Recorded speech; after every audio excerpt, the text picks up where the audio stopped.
সুবর্ণা মুস্তফা, বদরুল আলম সৌদ যেখানে আছেন সেখানে শুধু কাজের অভিজ্ঞতা না, মানে ওনাদের সাথে কাজ করাটাই একটা লাইফ লং একটা এক্সপিরিয়েন্স হয়ে থাকার মতো একটা বিষয়। সেইখানে তাদের একটা সিনেমায় আমাকে যুক্ত করানো এবং আমাকে সুযোগ করে দেওয়া, আজাদের মতো একটা চরিত্রে কাজ করার যেই সুযোগটা তারা দিলেন আমাকে, এবং পাশাপাশি সেইটার যে একটা জার্নি করলাম সেটার শুটিং থেকে শুরু করে, এবং আমার সাথে দিনার ভাই, শাহাদাত ভাই, সেতু ভাই বা জেনি, তারপর নীলাঞ্জনা নীলা, এইরকম সব ফ্যান্টাস্টিক অ্যাক্টরের সাথে স্ক্রিন শেয়ার করা মানে সত্যি দারুণ একটা অভিজ্ঞতা ছিল শ্যামাকাব্য তৈরি করতে গিয়ে। এখন সিনেমা হলে রিলিজ পেলো, দর্শক দেখছেন, ভালো লাগছে। আজাদ চরিত্রটা কেমন ছিল বা আসলে এই চরিত্রের কি কি গুণ ছিল, বৈশিষ্ট্য ছিল?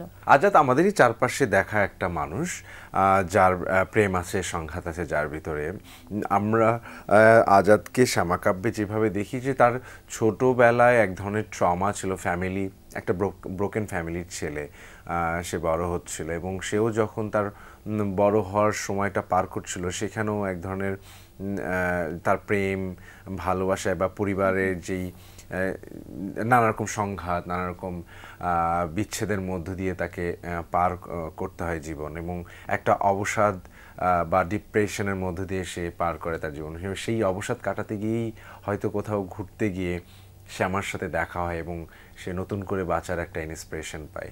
এটি একটা স্ট্রাকচার আর কি আজাদের। আপনি বলছিলেন যে শুটিংয়ে অনেক মজা হয়েছে, অনেক ধরনের অভিজ্ঞতা হয়েছে, তো শুটিংয়ে কিছু অভিজ্ঞতা জানতে চাই, কেমন গেছিল? আজাদের চরিত্রটা খুবই কমপ্লিকেটেড, মানে যেহেতু একটু সাইকোলজিক্যাল, আমরা পুরো ফিল্মটাকে সাইকোলজিক্যাল একটা ড্রামা হিসেবে ট্রিট করছি। মনস্তাত্ত্বিক জায়গা, আজাদের যে মনস্তাত্ত্বিক জায়গা সেইটাকে ডিল করাটা একটু ডিফিকাল্ট ছিল পুরো সময়টাই। তার নানা রকম ট্রমা বা লাইফ স্টাইলের ভিতরে নানা রকম আপস অ্যান্ড ডাউন আছে, সেগুলোকে ধরা এবং সেইটাকে ধরে আজাদকে আসলে রিপ্রেজেন্ট করা।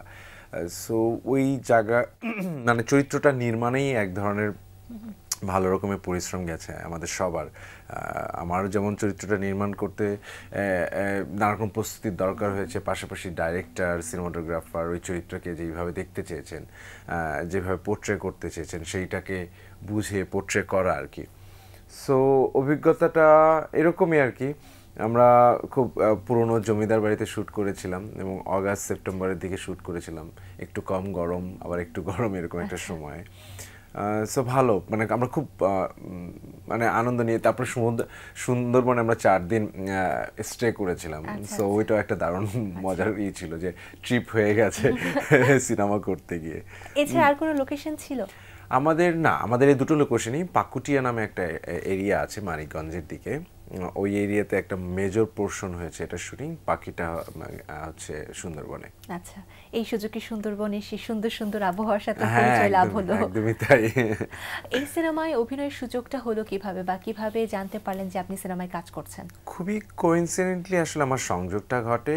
আমি তখন সদ্য বলি বা রিফিউজি বলি এবং তাকদির শেষ করেছি। সো সুবর্ণা আপা আমার বেশ প্রশংসা করেছিলেন তাকদির দেখে, এবং তিনি দীর্ঘদিন ধরেই নাকি সৌদ ভাইয়ের ভাষ্য মতে আমার সাথে মিট করতে চেয়েছিলেন, জাস্ট ফর সুবর্ণা আপা সবার নতুন যে কোনো জেনারেশনের যে কারো কাজ ভালো লাগে তার সাথে কথা বলেন এবং স্ট্যাটাস দেন, ভীষণ ইন্সপিরেশনাল ব্যাপারটা। তো তিনি জাস্ট দেখা করতে চেয়েছিলেন, আমি গিয়েছিলাম তাদের বাসায় সৌদ ভাইয়ের সাথে দেখা করতে, পাশাপাশি সুবর্ণাপার সাথে দেখা করতে। তখনই দেখা এবং আড্ডাবাজির করতে করতেই শ্যামাকাব্যের গল্পটা শোনা এবং আজাদ সম্পর্কে শোনা, এবং হঠাৎ করেই মানে সেই কনভারসেশনের মধ্যেই হয়তো তারা আগে থেকে প্রিপেয়ার ছিল, আমাকে হয়তো জানাননি, কিন্তু আমি যাওয়ার পরে কথাবার্তা বলার পরে বললেন যে আমরা আজাদ আপনাকে ভাবছি। That was the situation. And then আমি বেশ ভালোই অবাক হয়েছিলাম, কারণ এইরকম একটা অফার পাওয়া এবং এইরকম একটা গল্প, এরকম একটা চরিত্র আমার জন্য তো ভীষণ এক্সাইটিং ছিল। সো বা আমারও হ্যাঁ বলতে বেশিক্ষণ সময় লাগেনি, এবং তারপর থেকে আমরা একটা প্রসেসের মধ্য দিয়ে, রিহার্সেলের মধ্য দিয়ে আমরা এগিয়ে যাই আর কি সিনেমাটা করতে।